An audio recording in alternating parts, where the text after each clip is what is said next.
It's a full house today. Josh Rogan, Michael Gordon. I have a couple of items for all of you at the top. As you all probably saw, we just had an important bilateral meeting with the Japanese, with Foreign Minister Kishida.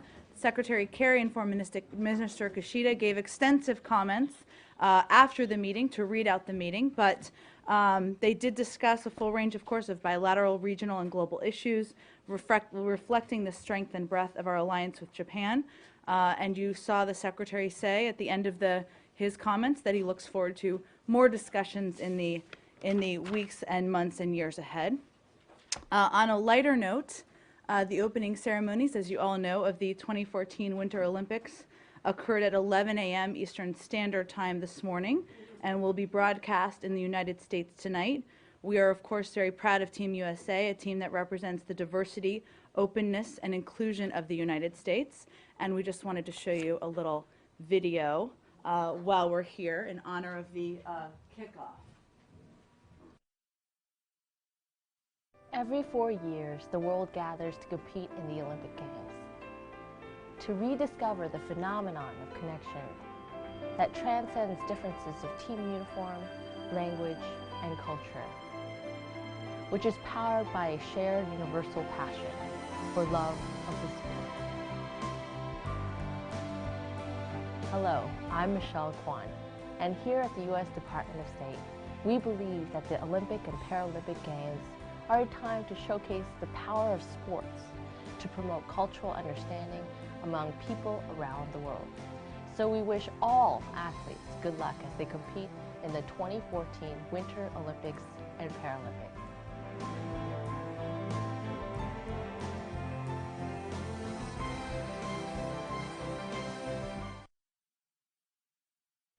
Sports diplomacy. I'm sure we can chat about that as well. In honor of the Winter Olympics and in support of Team USA, we'd like to spotlight an athlete a day at the daily press briefing throughout the games. So today's athlete is Washington Capitals defenseman John Carlson, who obviously the Secretary saw last evening. A native of Massachusetts, Carlson was raised in New Jersey and has been with the Capitals organization since he was drafted in 2008. Over the past few seasons, he has established himself as a top defensive player in the NHL, and on January 1st, he was named to the U.S. Olympics team. He has been a spokesman for the Innova Blood Drive and is a frequent volunteer for CAPS Care, the branch of the organization that manages community involvement. And of course, he represented the CAPS last night when the Secretary dropped the puck. Team USA enters the Olympic hockey tournament as one of the top contenders. But home team Russia, defending world champs Sweden, and defending gold medalist Canada all present significant challenges. That's the extent of my hockey knowledge, so hopefully that's not a topic. Last piece, of course, we have a full house here, so I want to welcome the members of the DC National Guard Public Affairs team, representing the DC National Guard and DC Air National Guard. We also have Ben Cormier, a transatlantic fellow, who's with us today. And my youngest sister is here, who's by far the coolest and most interesting member of the family. Hopefully my other sister doesn't take that offensively. So with that, let's turn to you, Matt. Well, I don't know how you expect your other sister not to take that personally. She agrees. She agrees. We all agree. Go ahead. And we won't hold Mr. Carlson's team affiliation against him as we cheer for Team USA. Okay. And Matt However, is very patriotic today, so I wanted to point that out as well. So I had to convert. This is a Bills scarf. The same Good. colors. So Multiple I converted uses. it to Team USA. Listen, before we get back to Japan, which I'm sure that a lot of people here to ask questions about, I just want to wrap up something hopefully very quickly from yesterday and Toria's phone call. You've seen the comments from Chancellor Merkel's spokesperson saying that this is unacceptable. Do you have any thoughts on that? Do you agree? Well, I think if Toria were standing back here again, she would convey to you that she apologized, obviously, because doesn't reflect how she feels about our relationship with the EU. It's also important to note that she's been in close touch with EU officials since then, not about this, but about work we're doing together on Ukraine. We have a long and enduring relationship with Germany. The secretary was just there last week, as you know, and discussed a range of bilateral issues we work on, and we expect we'll be back to business as usual with them as well. Right, but she, in the phone call, she didn't say F Germany, she said F the EU. I know, So- I am familiar with what she said. Right, so it's a broader thing here. I mean, what is your response? I mean, do you think that Merkel is, that the Germans are taking this, blowing this out of proportion? I mean, what would your response be to her? Is it the diplomatic equivalent of, like, lighten up Angela or something? What is it? I think we're just conveying that obviously we've moved forward in our relationship with the EU, and Okay. Assistant Secretary Nuland has done that, and we're focused on our work together on Ukraine, so we're hopeful All right. everybody can. So then you said that it doesn't reflect, or the comment doesn't reflect the U.S. attitude toward the EU. Well, if it doesn't, why did she say it? Was it Again, just a momentary lapse, or what? as I said yesterday, Matt, there are moments of small frustration in every relationship. What you do is you move beyond them, you discuss the tough issues, you discuss them through diplomatic channels, and evidence of that is the ongoing work we're doing with Ukraine, with EU on Ukraine. Sure, Yeah, let's just go one at a time. We have plenty of time. Go ahead. On the issue of how you discuss things, do State Department officials routinely use encrypted phones, mobile phones, for their conversations, so that comments like that one do not become public? Well, Arshad, for obvious reasons, I can't outline for you everything that we do. I can tell you that data encryption is available for all Department of State employee issued government-owned BlackBerry devices, regardless of rank. All Department of State government-owned BlackBerry devices have data encryption. However, they don't have voice encryption. And of course, as you know, I know you didn't ask this, but just to add one more additional point, classified processing and classified conversation on a personal digital assisted device is prohibited in accordance with department policy, which of course is not what this was, but just an added Okay, point. so they don't have voice encryption. So nobody at the State Department has a phone where their voice, a mobile phone where their voice can be encrypted? I'm not going to outline it further for obvious reasons. I think we don't need to convey every step we take and every precaution we take. That's the information I can provide to all of you. Does the Secretary, I think it's perfectly reasonable to ask if the Secretary of State has a mobile phone or access to a mobile phone near him or her with voice encryption. I think it's perfectly reasonable to ask, but I think it's perfectly reasonable not to answer either. So, here's the problem, though. If you're not answering that about the Secretary of State, it leaves open the possibility that he or she does not, in fact, have access to an encrypted cell phone, which would suggest that all kinds of secret, top secret, classified, private comments that he or she might make could be accessed by the intelligence services Well, of I other just said countries. that classified processing and classified conversation on a personal digital assisted device is prohibited.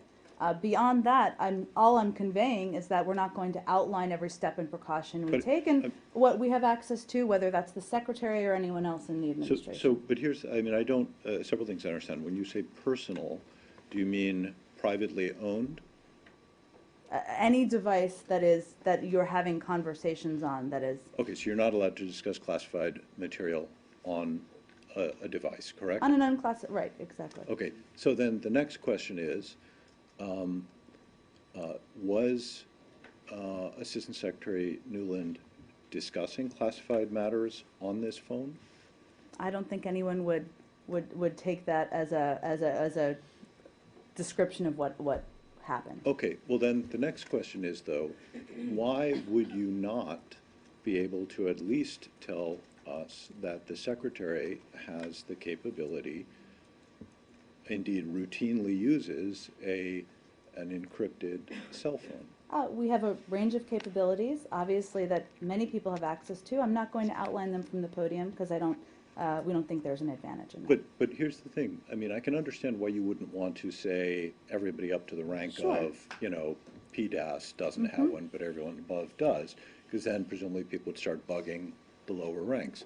But if you can't even say that the secretary does, it leaves open the question of whether his or her conversations can actually be private. Well, I would convey, Arshad, that we're not going to convey every capability we have, every capacity we have in any public forum, and certainly not from the podium. So And I'll is leave there, it at that. Other than the restriction on using or on discussing classified information on a PDA, is there any other restriction on the kinds of things you should or should not discuss on a PDA, or is that the only one, just classified material? I'm happy to check if there's more of anything more that we can publicly share with all of you that we could send out to you after the briefing. Go ahead. I don't know if you're aware that there's a second tape that seems to have come out, this time with a conversation between two senior EU officials. So my first question is, given this is a second tape in 2 days, and yesterday you seemed to suggest that you believed that there was some Russian hand in this, do you see this as a part of a deeper campaign by Moscow to try and derail the ongoing talks between the EU and Ukraine? Well, I don't have anything new to add from yesterday, and I certainly don't have anything new to add about a separate report of another taped call. I will say, though, that this isn't, and I would point you all, I think many of you have seen that Assistant Secretary Nuland did a press conference this morning, so I'd certainly point you to that first. But, the Russians were the first to tweet about this particular call. Only a few countries have the level of capabilities needed. I'll let you use your own judgment. I don't have any new information beyond yesterday. Our focus, of course, is on, and the mission of the United States, I should say, continues to be to encourage a conversation between the government, the opposition, civil society. We're working with the EU on that. And we have continued to make the case that it's up to the people of Ukraine and the voices of the people of Ukraine to determine the path forward. The question here is, what do the Russians want? Why this campaign of distraction? That's the larger question I think we should all be focused on. Do you believe there's a campaign of distraction going on to try and derail the talks then?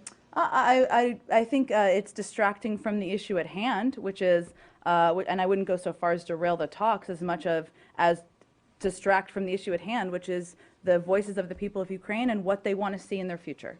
Okay, and I wanted to just, sorry, on this same call, one of the senior officials, Helga Schmidt, is heard to be saying that in fact the EU is on board with the United States, and then if this tape is correct, what she says allegedly is, what you should know is that it really bothers us that the Americans are going around naming and shaming us, which goes back to the questions we had yesterday about the frustrations in your relationship. And you say that you've moved beyond this, but obviously if these comments are correct, the Europeans are equally unhappy. Well, I don't think any of us have any details of when that call took place, what it was a reflection of, what the context was. What I'm conveying to you is that Assistant Secretary Nuland, since this reported tape was released, has been in close touch with the EU, has been working closely with them on moving the path forward in Ukraine, and that's a reflection of our relationship. So you do not believe that there's a rift between the EU and the United States on what to do about the crisis in Ukraine? We do not. We're working closely with them. Do you agree on every component of every step at every moment? Of course not. It's too complex of an issue. But that's why we're engaged in the discussion and why we're working so closely on it. Jen, just go back to kind of Arshad's question, but also Sure. your answer to Joe just now. You said only a few countries have the level of capability needed, but one wonders if that's actually correct, since, I seem to recall British newspapers being able to hack into people's cell phones pretty easily, and they're certainly not countries, intelligence service. Are you saying that you don't think that the Ukrainian domestic intelligence service is able to intercept and record phone calls? I wasn't trying to make a specific point. I was trying to make a broad point. And are you really trying to destroy BlackBerry that much by naming them as the sole provider? What? I'm a BlackBerry user. Arshad is always interested in market moving things. It just seems to be unusual. Can you get voice encryption on a BlackBerry device? Do you know? I don't have that level of technical detail, but I'm happy when I follow up with Arshad's question to see if there's more specifics Are on it. you Go ahead. whatever your policies now are, which you're not willing to divulge, including whether or not the Secretary of State can use That's correct. as voice encryption, are you rethinking your policies in the light of this incident?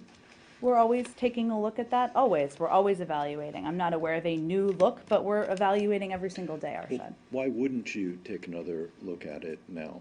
Well, we evaluate based on a range of events, not just events that are related to a publicly released conversation. So I'll just say we've taken a lot of data and consider a lot of factors, and we're constantly evaluating the best way to keep our conversations private. So Jen, are you then confident in the security of your diplomatic communications and all diplomatic channels at this point? Certainly we are, but I think it's important to remind all of you that even as we communicate with American citizens about whether it's travel to certain countries or what to be cognizant of, and this is all information available on our website, we do indicate and make clear when there are concerns about when information can be tapped. So we're cognizant of this, we're aware of this, and we are constantly taking precautions and updating our approach. So when on taps, so you believe that Assistant Secretary Nuland was being bugged?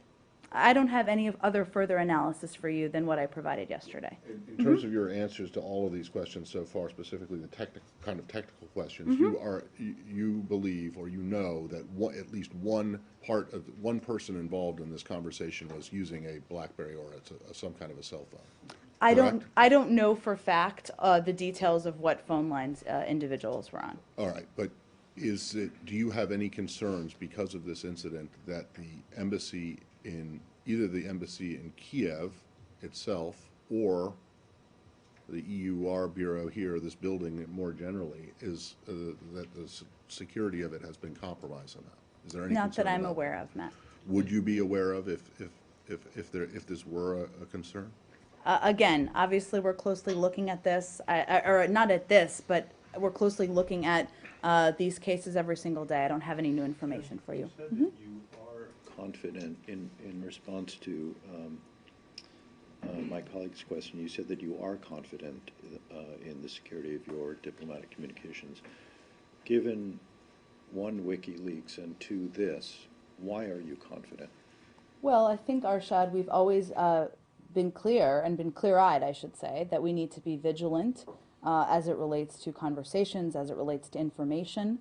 But what I'm conveying to you is we're not taking one released call as an indication that our systems are not working. No, I get that. And I asked the question only because I'm not so sure I would be so confident. I know that there were a whole series of reforms that were undertaken Sure. post-WikiLeaks Sure. to try to restrict the access there. But it's not clear to me, particularly since you haven't made clear whether or not you are actually rethinking your communications equipment or policies in the light of this. It's not clear to me why I would be confident in the security of communications. So I don't understand why you are so confident. Okay. Do you have a question? Yeah, Or- why are you confident that your communications are secure when you have an example within apparently the last 2 weeks of a communication being apparently tapped and broadcast? Well, what I'm conveying, Arshad, is that we're constantly evaluating and reviewing how we communicate, whether that's internally or externally. I'm not going to share all of that from the podium because it wouldn't be appropriate to do that. But it hasn't changed our official evaluation of the ability and the capacity of our diplomats to communicate. Can we move on to Syria? Do we have any more on this? Okay, go ahead. But just to be Josh. clear, there's no specific investigation into this breach. Is that what you're saying? Not that I'm aware of, Josh. Okay. And have you demarched the Ukrainians or the Russians over this? I'd have to check on that. Can you take that question? I'm happy to. Thank you. Sure. Which one? Whether you've demarched both of them and whether you said you're not aware of any specific investigation. And I'm not aware of any demarching, but I want to can you- just, of course, check on that and Can you make sure. check both of them, whether there is a specific investigation into this incident as well? Certainly. I mean, just not to put too fine a point on this, but obviously Ukrainians were part of the conversation as well that was released. I understand it's representative of the opposition, but do we have any more on this specific topic? Jen. Oh, go ahead, Catherine. Aside from the profanity that's been focused on and the phone call that's been tapped, there's a lot of details about U.S. thinking that has been released in this phone call. how do you see that influencing U.S. influence on the ground and what's happening there in Ukraine? Well, I think it's important to note that these messages of what the United States view is, how we view the situation on the ground, is part of the diplomatic conversation that happens with the opposition, that happens with representatives of the government, and that's happened on the ground over the last couple of days as Assistant Secretary Nuland has been there.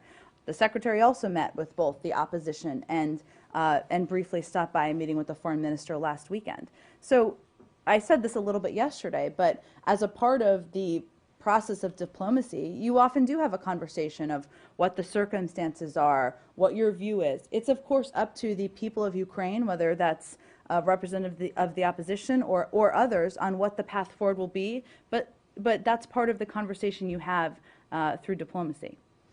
Sorry, I just said something that maybe, you said that you, apart from the Ukrainians were involved in the conversation as well? Well, are we I only said- hearing part of, is what has been Oh, is you're out right. there? I'm sorry. I'm not sure why I said that. That was wrong. Thank you. Let's note that in the transcript. Okay, so They were as far as you discussed. know, there were only two people involved Correct. in There were this two people. conversation. There wasn't Thank anyone you. else. It's a Friday. I apologize. We have a new topic, Syria? Short question about Ukraine. Okay. How do you evaluate a visit of Victoria Nuland? Mm-hmm. Is it successful or not in general? Well, I don't think our expectation was that her visit would resolve the situation on the ground. While she was there, she not only had a press conference, as I mentioned, but she also met with representatives of the government and representatives of the opposition. And our message continues to be that all sides need to move forward toward the creation of a new government, that we need to encourage a reduction in violence, a peaceful approach to the path forward, and that people need to listen to, people in the government need to listen to the voices of the people of Ukraine.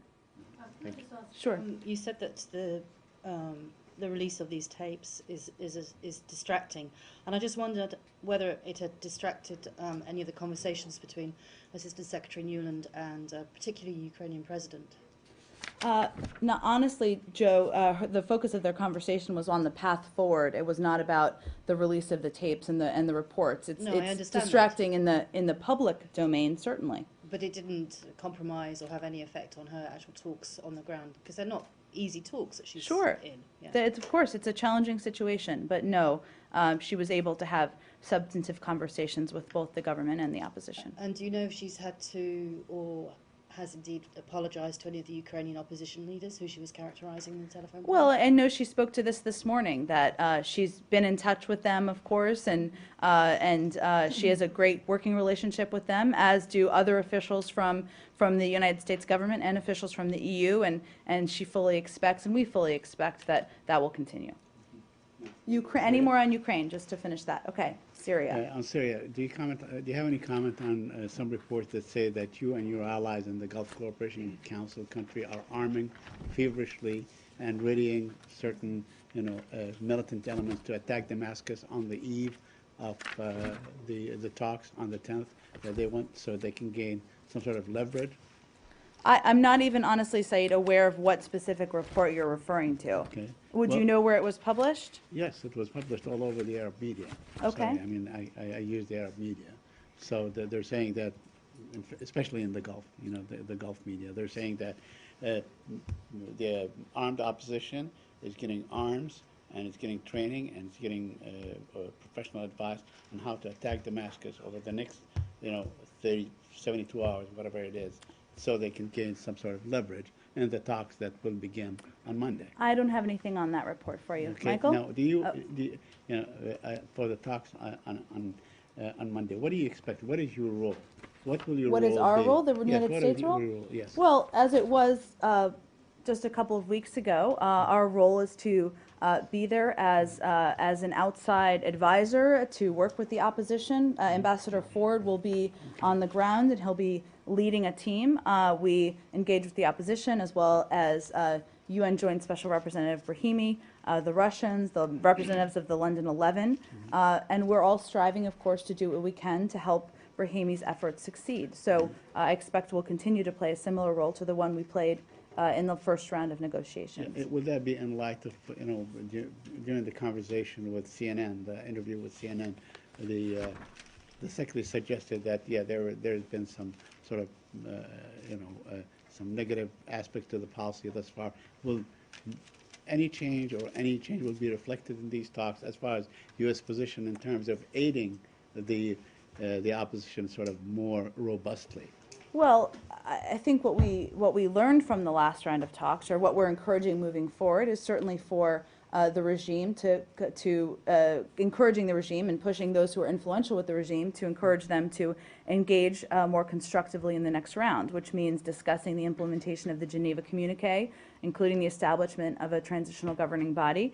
And I think we all can acknowledge that there's a lot of work ahead, and we expect the negotiations to be about the implementation of the Geneva Communique. You can discuss other issues, of course, but that's what we believe the focus should be. And finally, how do you expect the current ceasefire for 3 days or whatever it is to impact these talks?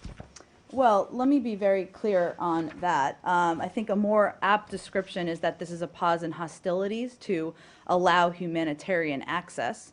Our understanding is that the deal includes humanitarian pauses for 10 hours on each of the 3 days to allow the operations to complete.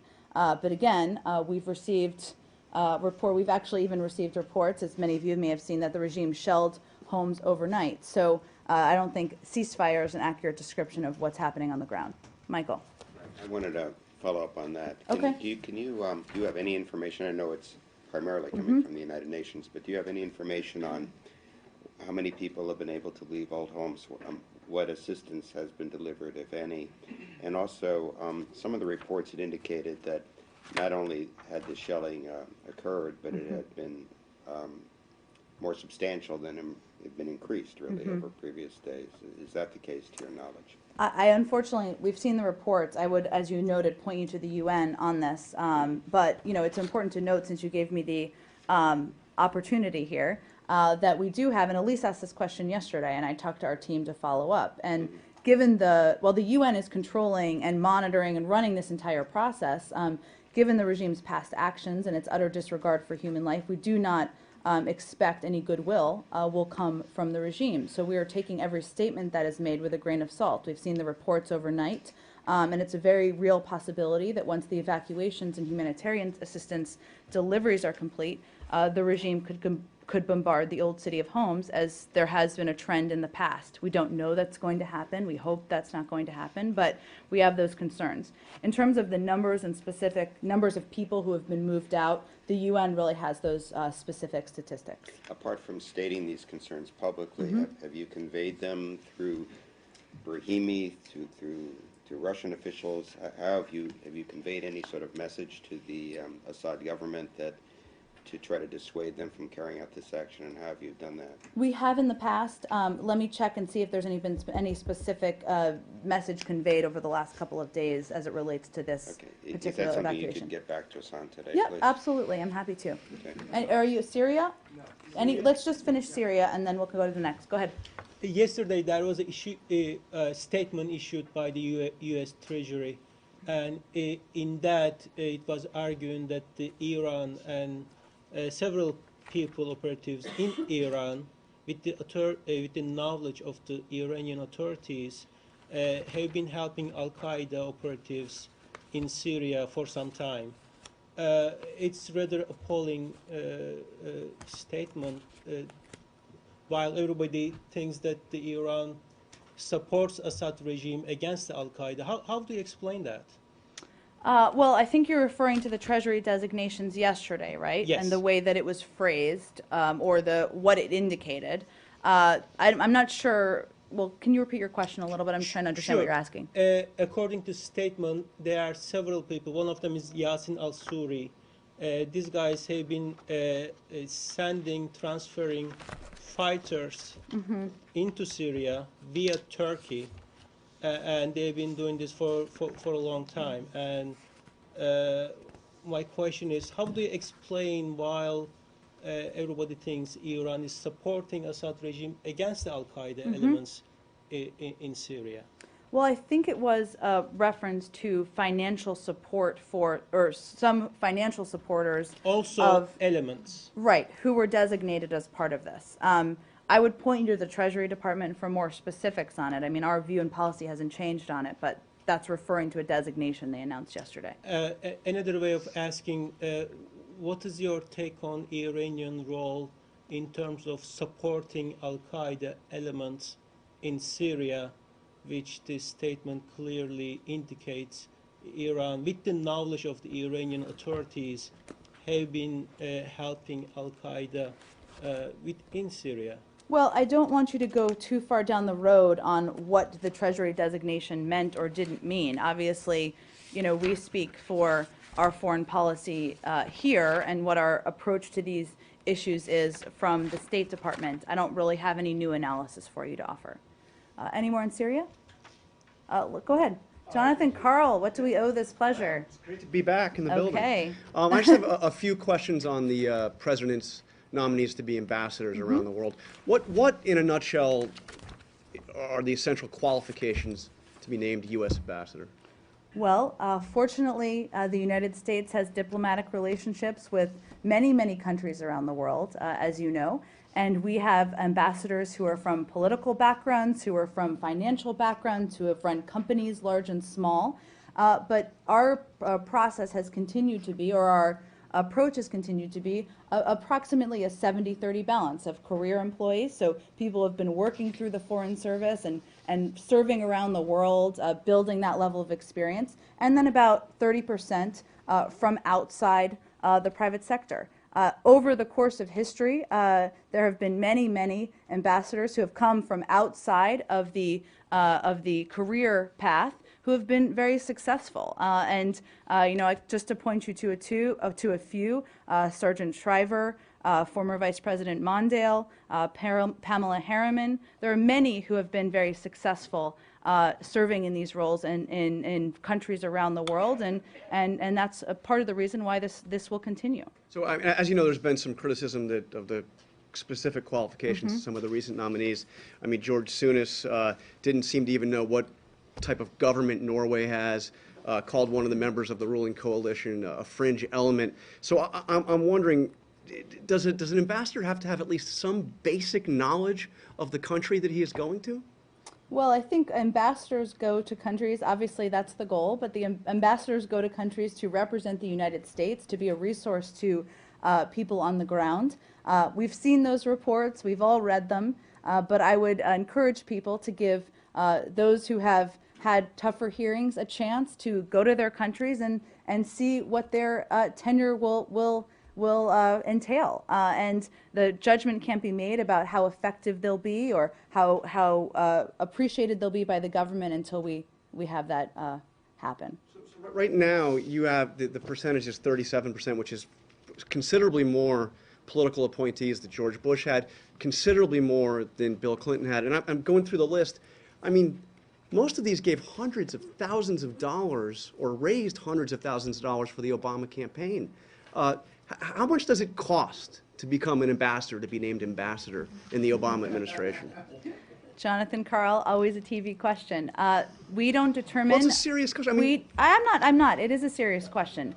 We don't name ambassadors from the State Department. The White House names ambassadors, so I would certainly point you to my old colleagues across the street for that. What I was conveying is that from the State Department point of view, there have been many, many political ambassadors, people who have come from a range of histories and backgrounds who've been very successful and worked very effectively in these roles. But President, if I could just two more on this. But President Obama, when he came into office, he said that wherever possible, he would name civil servants, people from the civil service. So was it really impossible to find a civil servant who could serve as ambassador, say, to Argentina? Well, again, Jonathan, there are civil servants who are effectively and proudly serving around the world as ambassadors. More than 60% are serving. Obviously, every ambassadorship hasn't been named yet. And I know that the Secretary and the President and others will continue to strive for that high percentage. Do you know if, we learned that Noah Mammoth, the nominee to be ambassador to Argentina, has never even set foot in the country of Argentina. Do you know if he speaks Spanish?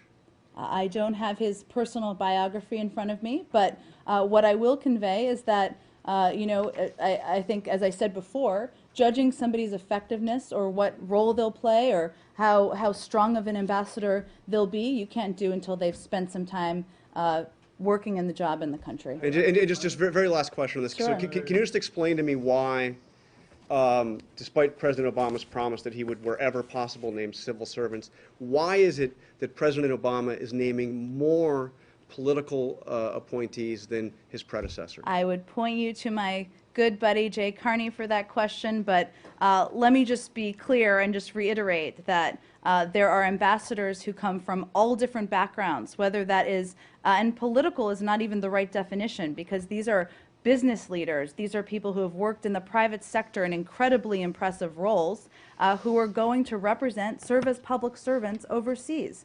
And so many of them are not just qualified, but they're very effective in their roles. And again, there are more ambassadors to be named, so we'll see what happens. Thank you, Jen.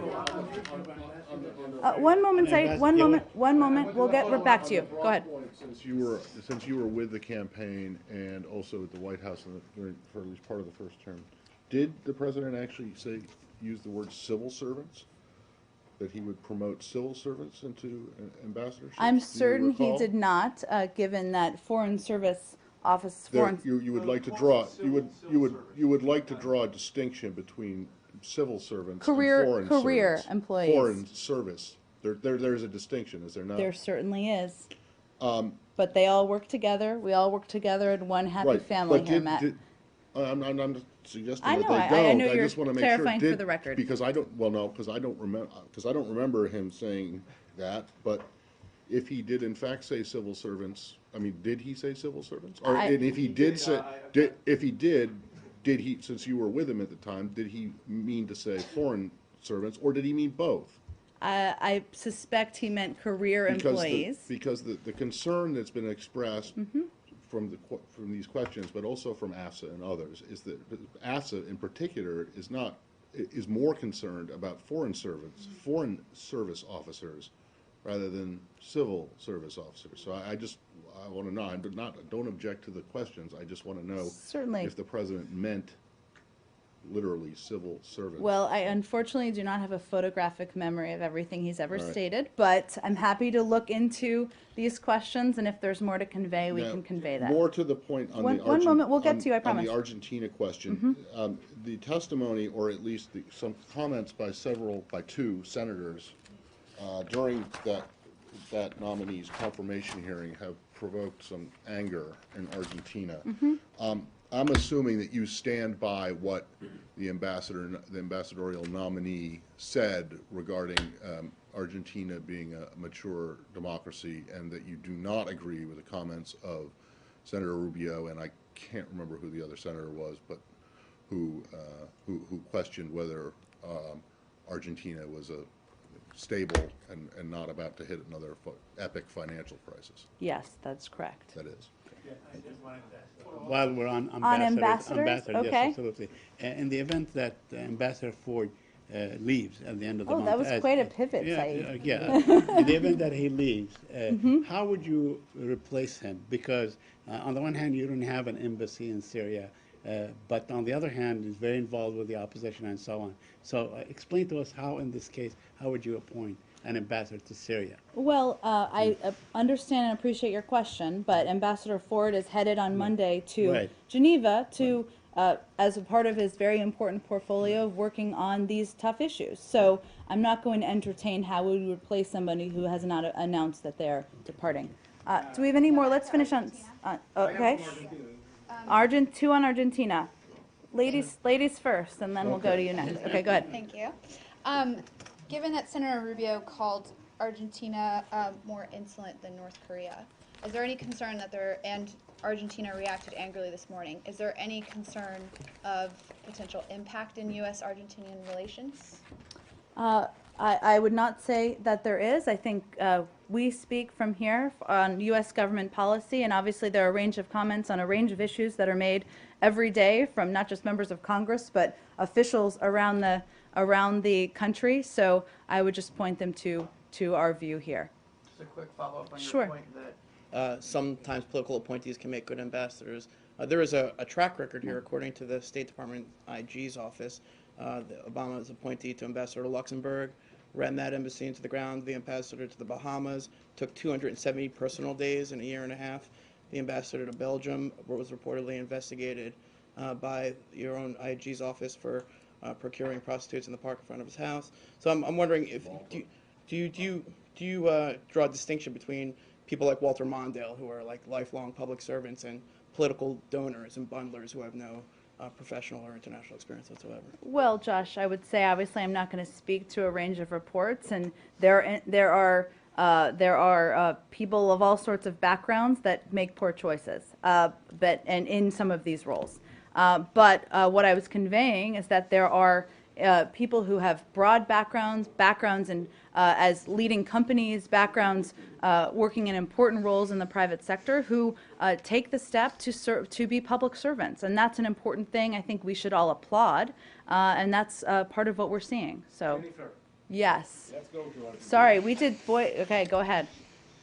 Argentina. It seems that in this meeting yesterday in the Committee of Foreign Relations, there was a huge disagreement between the presentation of this candidate and what the senators were saying.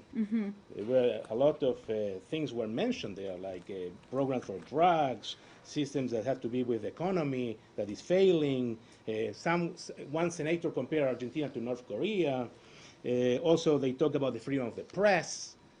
My question is, this candidate was prepared by the State Department. You know that he was appointed in July last year. He had 1 year. He didn't visit Argentina in 1 year, something that we can say, okay, if you are appointed to a country, maybe you have 1 year to go and see how is Buenos Aires or something like that, have an idea, what is Argentina. Okay, he said that he never visited Argentina. And then I want to know if the State Department prepared him, they gave him information, because the difference was what he was talking and what the senators were talking yesterday, it seems that we're a world apart. So this is a real situation that was surprising, right? Between policies of the State Department, if he was prepared, and what in the Senate are mentioning about what they think about Argentina, right? Well, did you have a question in there? If he That was very passionate, though.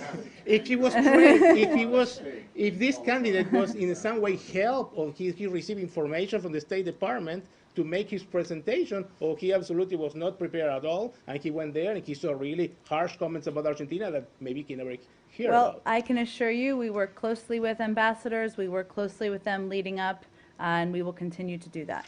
Okay, good question. Sure. Well, let me see. What is the Well, question? Go ahead. I have you on record. Okay. Now, is it typically the practice for people who have been nominated to be ambassador to a country to go visit that country during the period when they are preparing for their nomination hearings? I don't think it is. I think and that's I'd love to know the answer to Sure. that. No, that's a very good question. I don't think it is either, especially given how sensitive it is, but let me check on that specific question. In fact, isn't it frowned on? Because the Senate has takes quite objects quite fiercely to any implication that they are Already that they're- working with the government. Well, no, that these nominees are bypassing the confirmation process Sure. and assuming that they're going to be in. And the only cases I can remember are people who are already dealing with those countries in their current job. So a DAS or a PDAS who's responsible for 5 countries and then is named nominated to be ambassador to one can go to that one because Sure. that's part of their job. But otherwise, I don't think it happens. Yes, and I think that is correct as far as I understand it, but let me just get around to all of Put you it an out. official Thank you. explanation of that particular policy. Okay. No, go ahead. Get in Thanks. there. The Secretary has repeatedly made remarks on the Arab Peace Initiative and how it, quote, holds out the possibility of normalizing relations with Israel. He said this numerous times, but in December at the Saban Forum, he said, quote, Israel would enjoy a normal, peaceful relationship the minute this agreement, as in an agreement with the Palestinians, is signed with 22 Arab nations and 35 Muslim nations, 57 countries in all. Now, I was with someone at the Washington Institute for Near East Policy the other day who made the note that the Arab Peace Initiative has a very distinct qualification to that, which is that Israel, quote, completely withdraw from the occupied Arab territories, including the Golan Heights. So is the Secretary working on having the Arab League amend the API, or is the hope that the Arab League put aside the API and endorse some future Kerry plan, or one of those two things has to happen, otherwise his statement isn't entirely accurate, is that right? Well, as you know, we're working with both parties on a framework for negotiations. We don't have a final framework that's even being discussed at this point. So in terms of what will or won't be in a framework, never mind a final agreement, that's not something I could speak to, or we have the information to speak to. He is in constant touch with the Arab League and the Arab Peace Initiative Follow-On Committee, and briefs them regularly every couple of months about the status of the discussions, the status of the negotiations, and where things stand. And they have indicated very publicly their support for those efforts. In terms of what the outcome will be and what will be needed or required, I'm not going to make a prediction of that because we have several steps to take before then. Well, but we know that the framework is not going to address the Golan Heights. That much we absolutely know, unless there's some big surprise in there and Assad's like at this. Well, it's a framework which will be the basis for negotiations for a final agreement. Which won't address the Golan Heights, though, because that has nothing to do with Palestinians. Syrians don't have anything to do with this. So the reason I'm sticking on this point is he says the minute this agreement is signed, 22 Arab nations and 35 Muslim nations will recognize or hold out the hope. Well, Michael, that's a figure of speech. It doesn't mean the minute he steps off the stage of an announcement that anything will be implemented. But beyond that, what I'm trying to get at is that obviously there are discussions and negotiations. If we come to a final status agreement, which has never happened before, on these issues, and he's continuing to brief the Arab League and the Follow-On Committee, we'll see what needs to happen on one side or the other. But I'm not going to make a prediction of where things stand in terms of what they're willing to agree to. Maybe you could answer the question, because it's actually a very good point. Sure. Is there any discussion with the Arabs, with the Arab League the Follow-On Committee? Of amending? About changing it at least slightly, so that recognizing the situation in Syria is a mess, and there isn't going to be any way to, you don't even know what, I mean, if there's a transitional government, if it's still Assad, whatever, there aren't any negotiations going on there. Is there any talk or thought to having the Arabs change their initiative to remove or to move the Golan issue out of the immediate and into something further down? There's not a discussion of amending the API. Obviously, there's lots of steps that need to happen before we're even discussing how that piece would be implemented. So that's the point I'm getting at. Okay, but unless and until it is changed, it can't. It's hard to see how the Secretary can make the promise or make the statement that as soon as a deal is done between the Israelis and the Palestinians, then the Arab League Peace Initiative comes into force. Well, right? I would point you to them and see what they say about what they're willing to commit to. On this very point, I was at the same event, and it was very specific that they should take out any language that refers to anything other than a deal between the Palestinians and the Israelis. One, you don't recognize the Arab Peace Initiative, do you? Do you accept it? You said it's encouraging. The Israelis have never accepted it as a deal that they can work with and recognize. Isn't that the case? How do you mean accept it? Do you recognize that this is a deal as submitted by the Arabs in 2002 and amended and accepted at the Arab League conference in Beirut, then amended last April to include land swaps and so on, that this is a deal that you do accept, which requires Israel to withdraw from all occupied territories? It is an important signal from the Arab League. Right. It's an important document, but it is not the base. It is not the document that's being negotiated between the parties. No. But you are not aware that Israel at any time has acknowledged this as a peace initiative that it is willing to sign to. do you?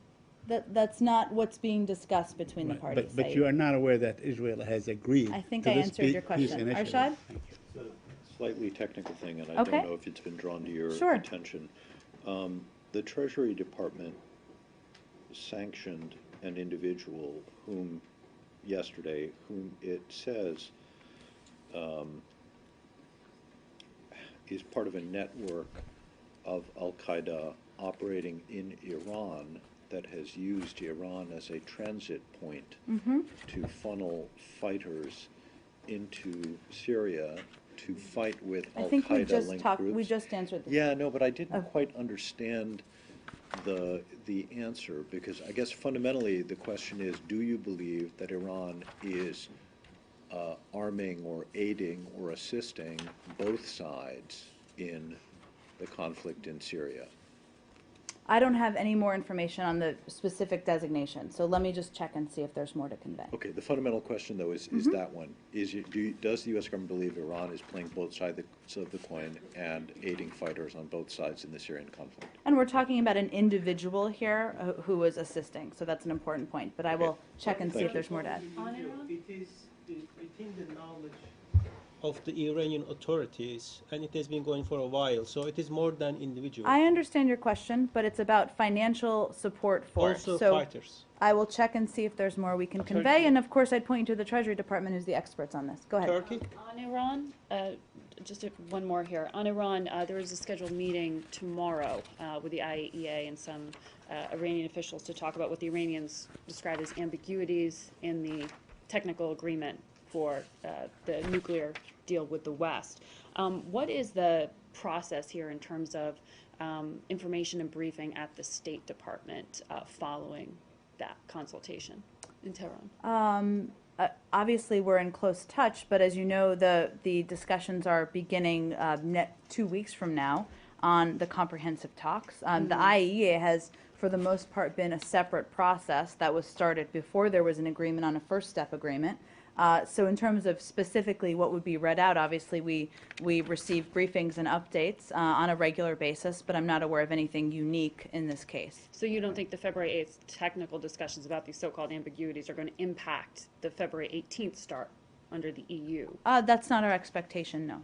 And is that Wendy Sherman then who's leading that? Does the The Secretary February get 18th? Well, sure, on the 18th, but the briefing following the technical conversations. It really depends. I would caution you against over cranking what a briefing is. I mean, it is regular consultations and updates on what's happening on one side or the other. Undersecretary Sherman will, of course, be the lead who will be headed for the talks in Vienna coming up in 2 weeks. But in terms of who will receive any update, I don't have a specific name for you. Foreign Minister Zarif made some comments on Ms. Sherman that were pretty harsh, saying that she should stick to reality when she's testifying on the negotiations in front of the Senate Foreign Relations Committee, saying that her comments were hindering the process. Do you have a response to that? Well, we all know that everybody has their own political constituencies, and sometimes statements are made as a result of that. Right, but So you're referring to Zarif, not Wendy? Correct. Wendy does not have a political constituency, yes.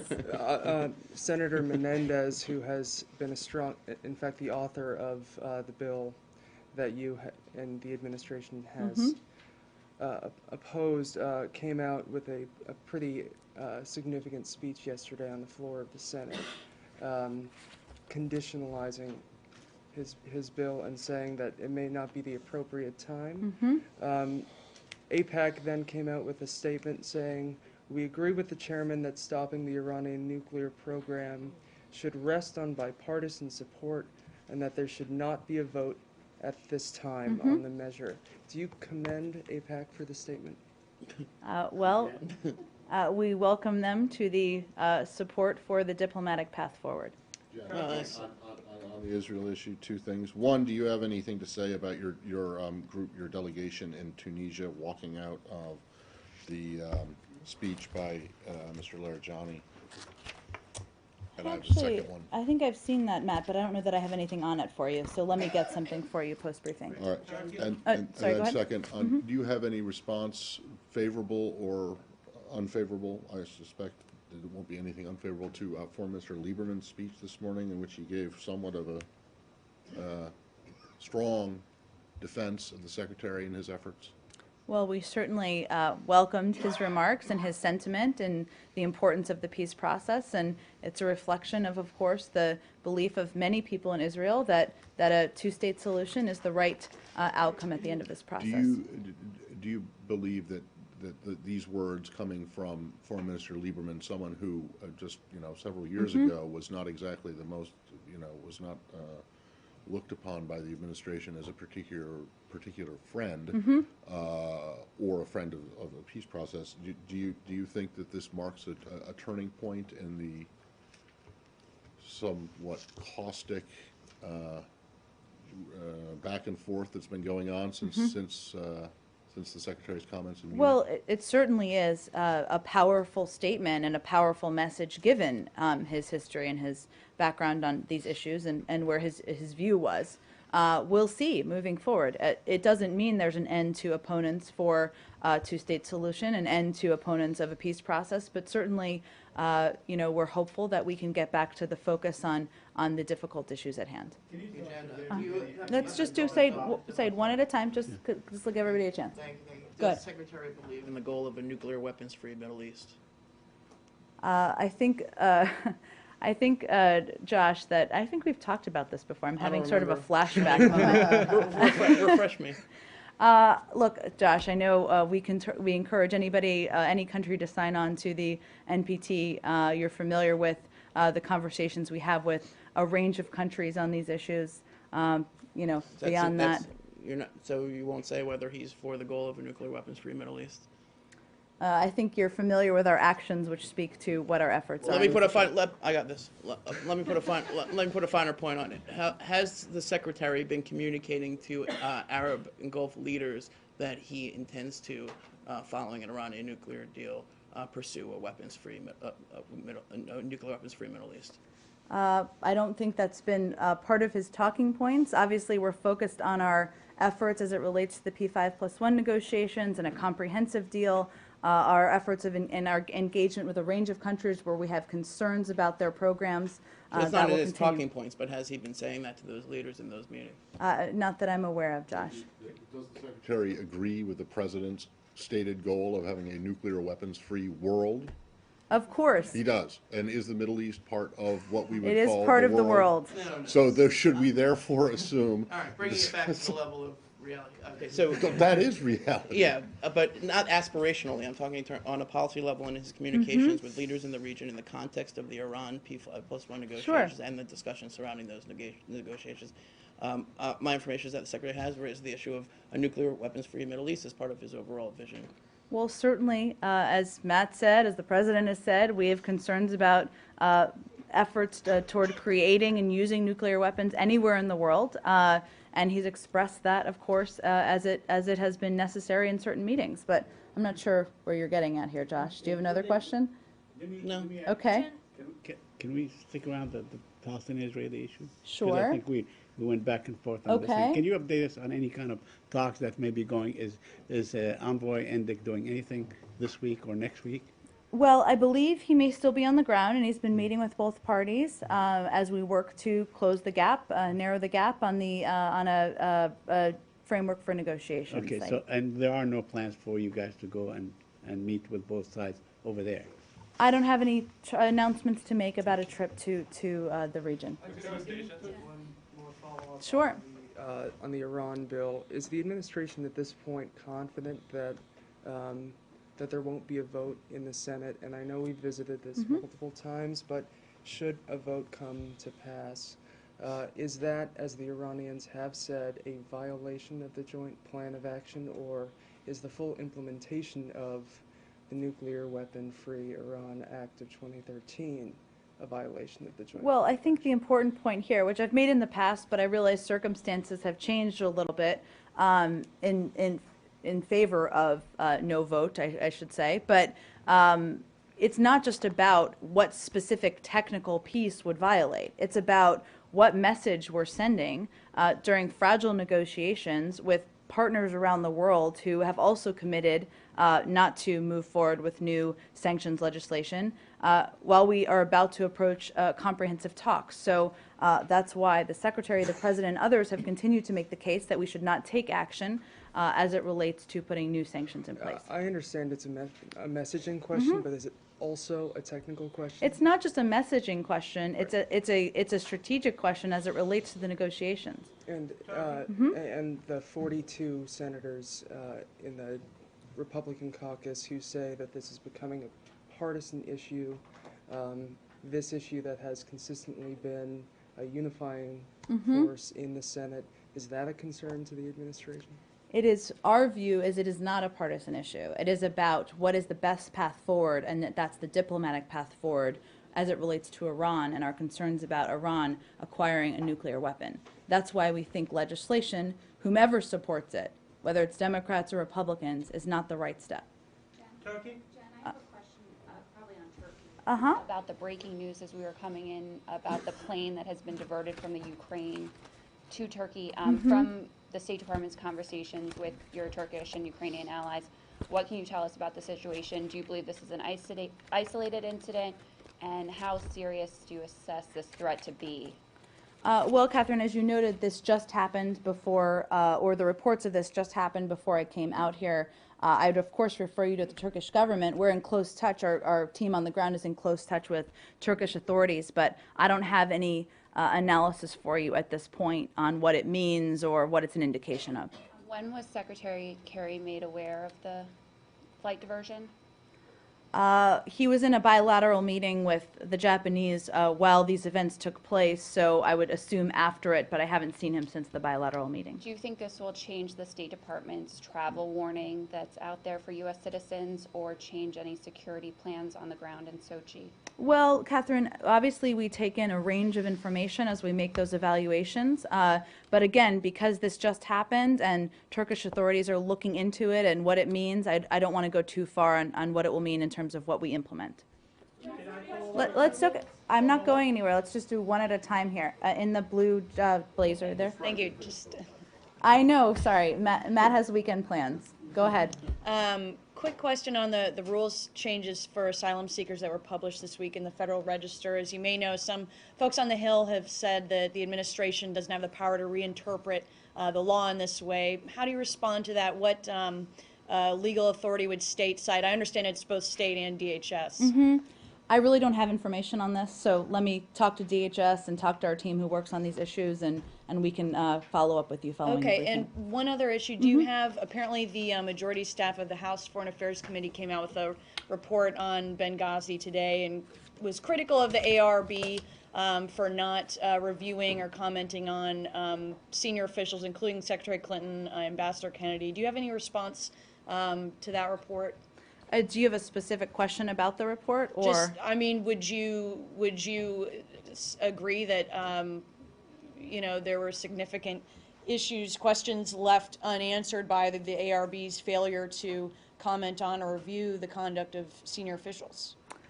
We would disagree with that, as I'm sure will come as no surprise.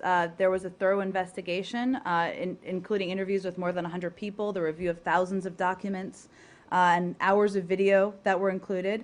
And the ARB found no credible evidence that relevant decisions on security in Benghazi rose above the assistant secretary level. I think that's what was addressed specifically in the report, or that contradicts what the ARB says. You know, this is an issue we've talked about a bit in here and has been heavily litigated over the course of time, but I think the facts are contrary to some of the findings in that report, and what we're focused on is continuing to implement the ARB recommendations, continuing to secure embassies around the world, and moving forward. On North Korea, please. North Korea. Let's just do a couple more here because it's been a marathon adventure here. Go ahead. Can you confirm a media report that Human Rights Envoy King will visit Pyongyang next Monday? I don't have. I talked about this a little bit yesterday, and my information has not changed, or what I can provide to all of you has not changed, which is that we have long offered to send Ambassador King to North Korea. That hasn't changed. Our focus here is on securing the release of Kenneth Bae. Because of that, we're not going to outline every element of communication, every effort that's underway, because that's what our focus is on. Does North Korea invite that king, Ambassador King? I don't have anything new to tell you about So it. you're saying no decision has made yet? I just don't have any new information to provide to you. You said my information has not changed, and you said the information that I have to provide you has not changed.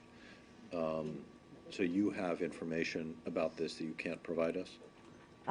I was just conveying that at any point in this process, Arshad, we're not going to provide every specific effort that's underway. Jen, So. Deputy Secretary Burns met with the Ambassador of South Korea, Ho-young, this morning. Do you have anything read out of that? I think I do. Let me make sure. And if I don't for some reason, I know it's available so I can get that to all of you. Let us get that to you right after the briefing, okay? All right, thank you. Sure. Can I stay on Korea? Sure. Let's just do a couple more here. Go ahead. So yesterday, the Virginia House of Delegates passed a bill on the East Sea of Japan issue, and given that both the governments of South Korea and Japan have gotten involved in this, is the State Department planning to communicate any kind of position to Governor McAuliffe on whether or not he should sign the legislation? This isn't an issue we're working on at the State Department, and I don't expect that will change. Sure. You were asked about this new law yesterday, internet censorship law, and it passed the parliament. Now it's at the desk of the president. Good. Do you have any comment on that apart from yesterday? Nothing new to add to yesterday. Let's do the last two here. Go ahead. Short question about press freedom in Turkey. Azerbaijani journalist Mahir Zeynelov, who is working for Turkish Today's Zaman, deported this morning from Turkey because of his critical tweets to the Turkish government. Would you like to make any comment on this? We are looking into these unsettling reports. As we have said, we have been and continue to be strong advocates for freedom of expression around the world, and we believe that democracies are strengthened by the diverse voices of their people. We look to Turkey as a democracy and ally to uphold the fundamental freedoms of expression, assembly, and association. We believe that an independent, pluralistic media is critical to a healthy and strong democracy, but I don't have any specific confirmation of any of the details that have been reported. Scott, why don't we finish off with you? Do you have anything about the arrest of the Russian environmentalist Igor Tishko? Sure. And actually, can I add on to that? There are reports of LGBT activists being arrested just as the opening ceremony was going on. Could you, and others as well being arrested. Do you have any thoughts about that? Another footnote on that Sure. one. You opened I need a by pen. showing the video and by talking about how the U.S. Olympic team highlights the diversity, openness, and I think it says inclusion of the United States. Was that deliberately meant to evoke or sort of be a counterpoint to the Russian laws, the laws that are widely regarded as anti-gay? Well, Arshad, I think our view of those laws is, as we've made no secret of that, and we remain concerned by a disturbing trend in the Russian Federation of legislation, prosecutions, and government actions aimed at suppressing dissent in groups that advocate for human rights. As you know, we think gay rights are human rights, and these LGBT laws and propaganda are part of that effort. You're familiar with who is representing the United States in the delegation.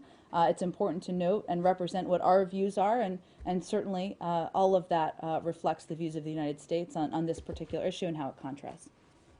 Sorry, go ahead, Scott. Now I forget your question. It's okay. It was about the environmentalists? Yeah, Igor And- Tishko. The environmentalists, yes. I think I have something on that in here. One moment.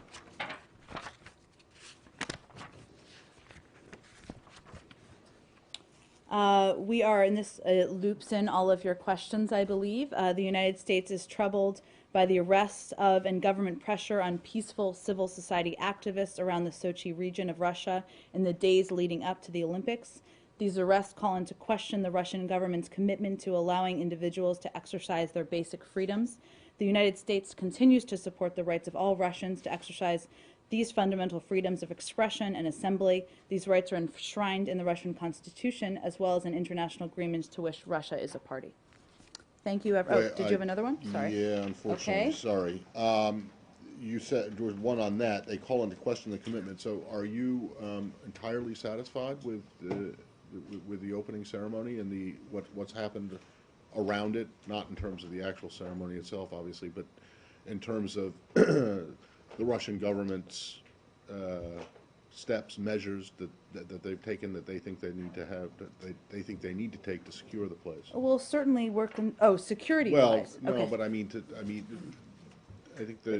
Pardon me. the arrests are being. Thank you very much. The arrests are being made, I believe, under this larger idea of keeping the games peaceful and safe. That's what I mean. I don't mean like a terrorist threat or anything like that. Well, look, I think I don't think I have analysis of every single arrest and the meaning and the history on it, but it's clear there's a trend with people who are peacefully protesting or peacefully expressing their viewpoint, whether it's environmental activists or some LGBT activists being arrested, and I think it would be hard to argue they're posing a threat. And then my last one is that, and I'm pretty sure you won't have a comment on it, but a former official with this department has pleaded guilty today to passing classified information to one of our colleagues. Wondering if you have any comment about that. I do not, given it's an ongoing process with the Department of Justice. Going anymore once he's pleaded I guilty. don't have anything for you on it. Thanks, everyone. Thank you. You too.